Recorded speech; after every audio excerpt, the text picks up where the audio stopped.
ಗುಣದವನು ಚಂದ್ರನ ಹೊಳಪಿವನು ನೇಗಿಲ ಕುಲದವನು ಗೌಡರ ಮನೆಯವನು ಬರಗಾಲಕ್ಕೆ ಮಳೆಯಾಗುವನು ದಣಿದ ಮನಕ್ಕೆ ನೆರಳಾಗುವನು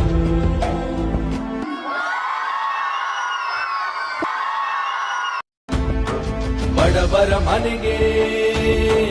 ಇವನೇ ಸೂರು ಅಳಿಯದೆ ಇರಲಿ ಇವನ ಹೆಸರು ನನ್ನ ರಾಜಕೀಯ ಗುರುಗಳು ಇವರೊಬ್ರು ಇನ್ನೊಬ್ರು ಇದ್ದಾರೆ ನನಗೆ ಏನೇ ನನ್ನ ಶಾಲೆ ಆಗ್ಬೇಕು ಅಂದ್ರೆ ಏನಂದ್ರೆ ಇವರೇ ಇದ್ದಾರೆ ನನಗೇನಂದ್ರೆ ನಮ್ಮ ಅಣ್ಣನೇ ಸಂಜಯ್ ಗೌಡ್ರಿಗೆ